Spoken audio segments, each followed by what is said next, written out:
What's up, folks? It's Dr. Remy LeBeau, and I'm coming at you once again from the X-Layer to provide you my latest thoughts on the latest episode of The Gifted. The Gifted Season 1, Episode 11 aired today on the first day of 2018. Happy New Year, everybody. I hope the new year brings you all the best experiences possible out of life. Given what we just got, it bodes well for what's to come overall this year. This was a great episode of The Gifted. It further entrenched the show in what I need out of it, which is just like X-Men lore. We got the Purifiers mentioned. We got, and actually shown. We got the Hellfire Club mentioned. We got the name Frost mentioned. We got Lorna's father mentioned, not by name, but referenced, and we got the X-Men mentioned. It's mind-blowing how much like this show is just not pulling punches. They're just going all the way in. They're like, we are an X-Men show, and that is it. We are in the X-Men world. Everything is X-Men. And I'm just like, yes, yes, yes, yes, yes, yes, yes. The more the merrier. I mean, like I said at the beginning of these reviews when I first started reviewing this show, like, Legion is something very special. And, like, in the way that the showrunner and everyone behind it sort of went about creating it and telling an interesting story within the world of the X-Men was so unique and artistic and makes the show something different than just an X-Men show. It actually makes it like a work of art in terms of like what you can do with the filmic form, like what you know, the visual medium that is filmmaking. But it wasn't like saturated in X-Men, just everything, right? Like just the world of the X-Men, constant name dropping of characters of the X-Men. And so it's a special show and I love it, but this show is pure X-Men. It's the most X-Men we've ever gotten, I think, in anything that has ever been produced. Like all the X-Men movies, like it's been a consistent theme for them to kind of tiptoe around like a lot of the overt X-Men stuff. Like they're very much, the creative people behind those movies were very much about like, let's create our own version of stuff. And sometimes it worked, sometimes it didn't. Overall, it was fine, but definitely not great.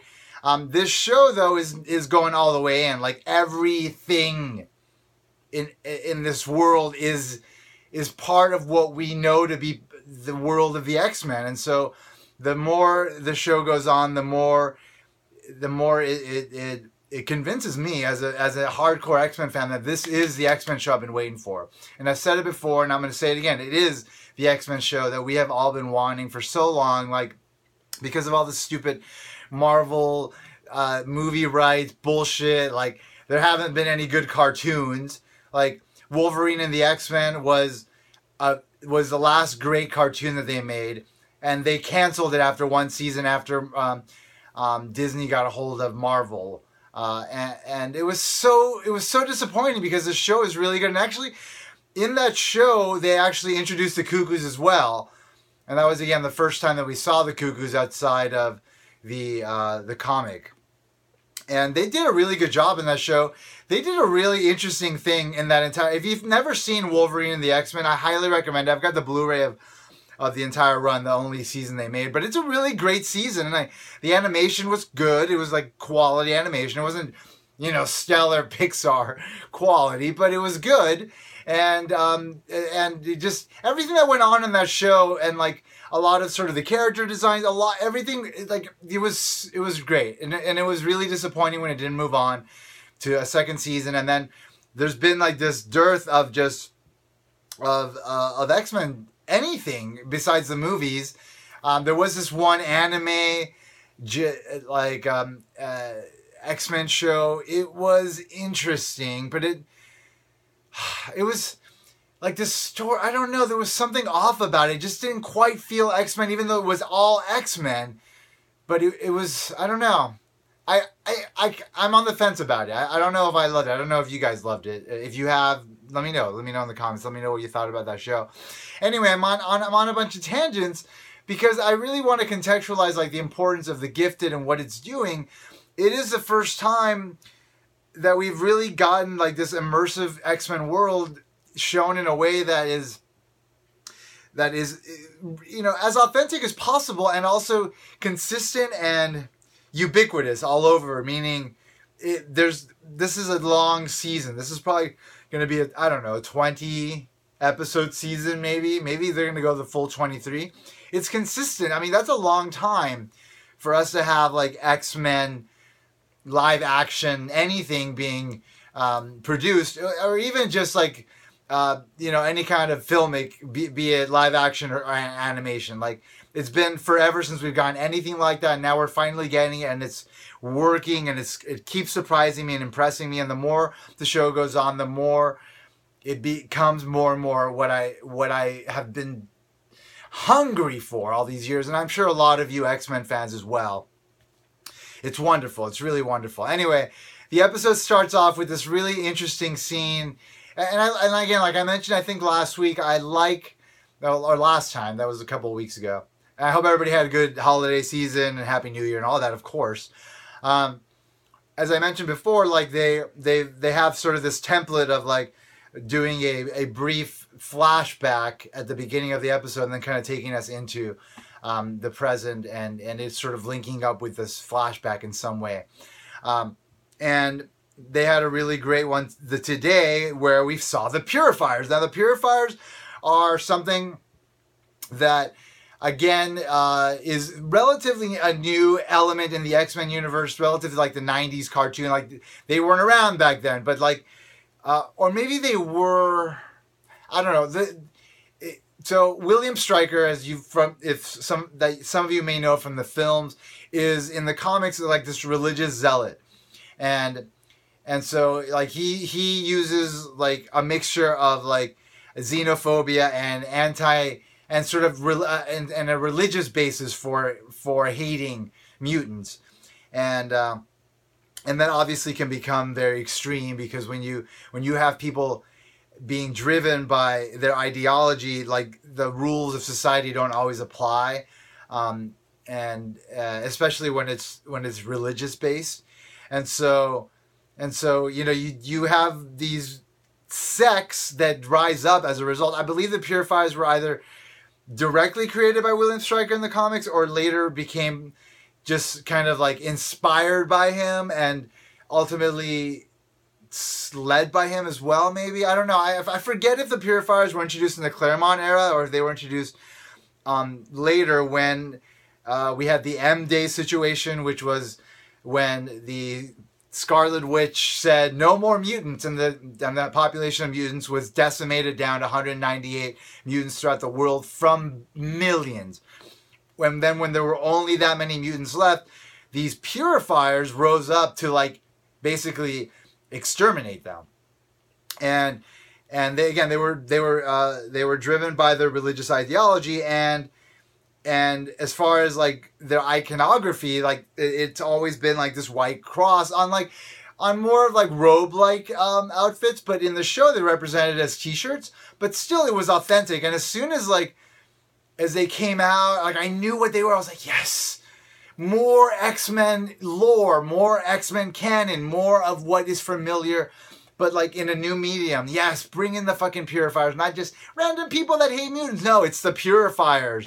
Like they're organized. Somebody's leading them. They have these shirts that represent, that the fact that they're being driven by, I believe, Christian, some sort of interpretation of like Christian doctrine. And so the cross obviously plays a role in that. And so it was great to see that. It was great to see them going after Blink. Seeing a part of Blink's backstory is awesome. I love Blink, man. I've always loved the character, but they're doing a really good job of representing her in this show. And I'm just super excited about it. Super happy and excited about it. Anyway, great opening scene. Then we go to the present. Where do we go? To this weird, like, Hellfire Club school? Maybe it's the Massachusetts school. The one that Emma Frost started. I don't know. But it's like this, like, kind of castle-like New England style architecture, kind of mansion, and we've got the Cuckoos in there. It's been a few days since we've last seen them in that when they're breaking out the mutants from Trask Industries, and 12 of the Sentinel Services security folks were murdered essentially by the Cuckoos. And we see the Cuckoos. They're in their full blown fucking cuckoo outfits, like unified, wearing the same shit, but like high class because they have money, because they come from fucking Emma Frost money. I mean, they said that their last names are Frost, and also that they have used the alias Cuckoos, which I loved. It's fucking awesome. Like, don't ignore the Cuckoo's name. You gotta bring it in, and they brought it in the right way as an alias. Great. I love it. Anyway, yeah, and so they're talking to this dude. We don't know who this dude is yet, but apparently, like, they've been tasked by the Hellfire Club to, like, fight, you know, these, like, anti-mutant forces. Like, it's just great, like, like that the world is not just, like, the world that we're seeing in the show is not just, like, the underground mutants and, like, the government forces trying to get them. No, it's like, no, there's all sorts of factions throughout the world. You have, like, elite mutants that are trying to fight for mutants, or at least protect themselves. You know, you've got, of course, the underground kind of like, I mean, obviously, somebody mentioned in the comments once that this is sort of like the Morlock. The underground is kind of like the Morlocks, which were like, which were the group of the outcast mutants that basically lived in sewers in the comics. And so, yeah, so you've got that. You've got different factions. So there's a lot going on in this world, a lot more than we can see on the show, and that's really exciting because it can go in so many directions, and I'm really fucking excited about that.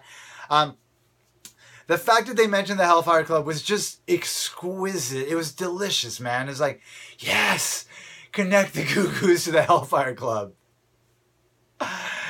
Bring that shit to us. That's so great. I love that. I love the Hellfire Club. Like, if you remember in the 90s fucking X-Men show, they didn't call it the Hellfire Club. They call it the Circle Club because the word Hellfire was controversial to use, which is fucking stupid as hell. Anyway, they fucking called it the Hellfire Club here. Obviously, the Hellfire Club was shown in First Class, but not really the right way. So the fact that it's being mentioned here, and the fact that we're probably eventually going to see a lot more of it, is really exciting. And they'll probably be represented in a very authentic way. Now, the Cuckoos have been identified as last name Frost. There's been no mention of Emma Frost, but obviously Emma Frost is a player in this world. Now, again, like, there's been this ongoing speculation with these reviews of, like, is the show reality the same as the reality of the films? Because that is what we were told that was going to be the case when they were developing these shows. I remember there was like an article I read, and that's what the producers said, that it basically takes place in the same reality and continuity as the movies. But then again, you know, as John Campea says of all sorts of movie critic blog fame, Fox's decree as far as like their sort of guiding principle for shepherding the X-Men franchise has been continuity, schmontinuity. Like, they don't fucking care. And so, really, so when they say, oh, the show's going to be the same continuity as the movies, like, where does the continuity of the movies, really? We don't know. So, it's, you know, it's all over the place. So, therefore, like, with respect to what happened in this episode, it's difficult to say, once again, like, is this actually happening in the movie universe or not? Because there was mention of, oh yeah, so later when one of the Cuckoos approaches Polaris, which by the way I fucking love, because it's like, you know, Polaris is always kind of teetering on that edge of like, should I go to one side or should I be on this other side?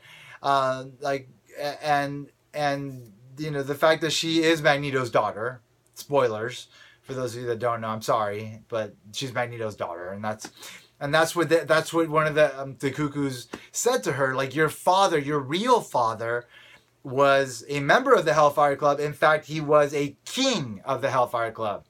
Now, that is the case in the comics, but as we know in the films, like, the Hellfire Club, as far as we know, ended after Sebastian Shaw was killed by Magneto. But then he left with Emma Frost. Did they continue the Hellfire Club after that? Maybe, because we don't know. Like, it was 10 years between First Class and Days of Future Past, and so during that time, maybe they did hook up with the Hellfire Club, you know, and that's maybe when he Magneto had,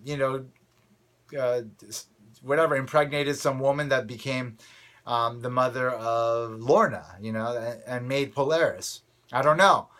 But anyway, that's the only way I could sort of reconcile that comment with what I assume to know about the movie universe. Because again, like, I'm trying to like establish, is this part of that universe or not? And like the fact that it was mentioned that her father was a king of the Hellfire Club, and that was not necessarily overtly the case in the films, calls into question whether this falls into that continuity a little bit more for me. You guys can tell me what you think about that. But anyway, so who is this guy that was talking to the Cuckoos at the beginning? I don't know, but there's stuff being mentioned. There was the inner circle mentioned. There's a lot. Like, obviously, we're going to go deep into the Hellfire Club. I don't know if you guys know this, but like, before this particular show was developed, they were developing another show called the Hellfire Club. And they basically developed a lot of it, and then they realized, well, we don't really have, I think what it was, like, we didn't really know who we were going to follow as characters. So obviously they developed a lot, and so maybe they just kind of absorbed that into the show. So now a lot of that Hellfire Club world that they developed there is actually going to be a big part of this show, which is really exciting to me because because the Hellfire Club is just, it's a really awesome sort of organization to think about. Because you've got this sort of elitism within it, but they're also mutants, so they're also fighting for mutants' rights in a sense, really ultimately protecting themselves and their interests, but like, also like they're mutants, and so if other mutants are being victimized, that's going to ultimately hurt them, so they are in a sense also fighting for mutants in general. So it's an interesting entity. It always has been, and like, and to have them be like a major player in the show is really exciting, because the show is already good, but like the more they bring in, the merrier. It just keeps getting merrier and merrier. It's a very merry show. I'm very excited about it. Anyway, so then we went on. There was the whole thing about like, well, the Struckers are gonna leave, and maybe they shouldn't leave, and then you had as the Cuckoos kind of coming in, creating sort of this ambivalence amongst the entire organization of Mutant Underground folks. Like, do we go with them? Do we not? They're killers, but maybe they're saviors. I don't know. I love like sort of this ethical ambiguity that exists in this world, because there is a war being waged. And one of the Cuckoos said it.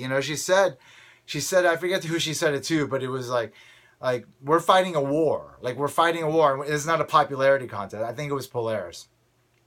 We're fighting a war. This is not a popularity contest. It's not about like making sure everybody likes you. It's making sure that you guys win and not get fucked by anti-mutant forces. So yeah, it's such an X-Men thing to explore that theme consistently and aggressively, and it keeps hitting those marks in the right way for me, and I'm sure for you as well. Anyway, so that was cool, and then like the thing that ultimately happened was like kind of that climax at the that kind of halfway house or something. I don't know. It was the place where the Struckers went before they were gonna go to Mexico or whatever.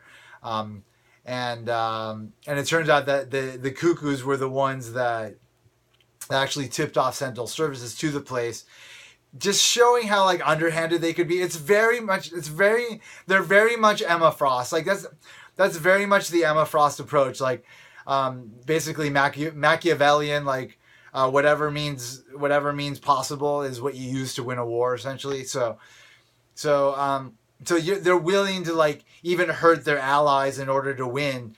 Obviously, it's questionable whether that's the right approach or not. But like, you have to explore that theme, and that's a very sort of characteristic viewpoint and approach that Emma Frost takes in general in everything that she's ever done in the comics. And so it's great to see the Cuckoos like really reflecting that philosophy, that approach, because again, they are Emma Frost, I just the fact that her name was mentioned is so exciting, because like, does that mean we're going to bring Emma Frost in? And even though it was implied that she was killed Maybe she wasn't killed. Maybe Trask Industries has her. That's how they generated the Cuckoos. And maybe the chick that played Emma Frost in the film First Class can't play Emma Frost in the show. Maybe they have her frozen or something. I don't know. Or maybe they cloned her. I don't know. Because the chick that played Emma Frost, she was on she was on that show. What was it called? I binged it and I totally forgot the name of it. Anyway, she was on a big show on A&E, so she's a television actress. And so she could potentially come back and play Emma Frost in the show. I think that would be great. That would be a really solid link between the show and the films. It'd make me very happy for them to sort of reveal that she's still alive and that she's and that she's actually on the show. That'd be great. That'd be awesome. We'll see what happens. Hopefully it will happen. Hey, whatever happens at this point, I'm going to be happy with, I think, because so much good is coming from the show. I love this whole, like I mentioned early on in my reviews when they first started kind of hinting at this sort of idea that you can mix mutant powers. So it's not just siblings. Somehow interacting genetic material can lead to a connection. Kind of like that, similar to like that link that was necessary to control the Jaegers in Pacific Rim, if you guys saw that. Similar to that. Anyway, I like this whole notion of like doing that because that's something that was never really explored in the comics too much, but it's a very sort of Grant Morrisian approach to kind of expanding the X-Men lore, because Chris Claremont expanded a lot of what was X-Men, and that became sort of status quo for a while. And then Grant Morrison came in and changed some rules, like he said, oh no, you can have a secondary mutation, and that was like something that we had never been exposed to before, the notion that, mutants can mutate more than once and generate more than one power. So that's an interesting idea. Now this idea of like, well, you can actually interact powers and create new powers. Sort of a dialectical materialism of powers. Thesis plus antithesis equals synthesis. So that is interesting. And for them to kind of explore that in the show, I think is really cool and unique, and will help to sort of create sort of this signature legacy for this show within X-Men canon. Because if they do it well, like that's something that could be introduced into the comics and become just part of what we know to be the nature of the X-Men world. That powers can be interacted like that. That'd be really cool. To just kind of have that be a permanent part of how mutants can potentially evolve and operate in the world. Anyway, love this show, folks. That was episode 11. I'm really excited about it. It's so exciting. It's nice. And like you saw if you haven't seen it already, check it out. I went a little crazy when I got the news about Marvel buying 20th Century Fox. People are like pissed off about it or whatever. I should do a whole video about it, but they need to get the fuck over it, because the X-Men were part of Marvel since the 60s, and they deserve to be part of Marvel in this cinematic universe that's built by Disney now, that will be heralded in a way that will never kind of be in any way willing to sabotage it. Like, they will do anything to create quality. Like, we've seen that even with like this stuff that's going on with this Han Solo movie, where like they got really far into production, almost done, and then they decide, you know what, this is not working for us. We're gonna get a new director and we're gonna reshoot most of the movie. Like, that's how far they're willing to go to make sure that they create a quality product.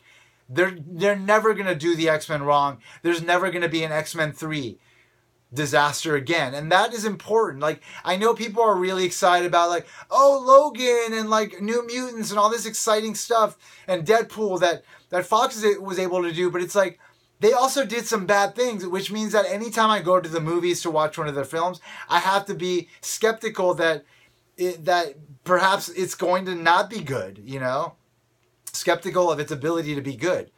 And so, that's an uncomfortable feeling for a fan. I don't want that. I just want to go to a movie and have a good time, especially if it's my favorite characters. Like, and I know that Disney will be the proper stewards of these characters, and they will give us a quality representation of them that may be different from what Fox has done, may not be what has been done in the recent good films, but it's going to be good in and of itself. People need to relax. I'm going to do a whole video on this soon. I'm going to talk all about it because I think it's ridiculous. A lot of the kind of the histrionic rhetoric that I've witnessed online about it is absurd. It's a good thing straight up, and I'll talk about the economics of it. I'm an economics professor, so I'll talk about the economics of it. People are talking about monopoly. It's not a monopoly. Not a monopoly. This industry has been an oligopoly for a very long time, and it will continue to be after this deal. That word has not been used, and it should be. Oligopoly, folks. Economics professor here. Bam!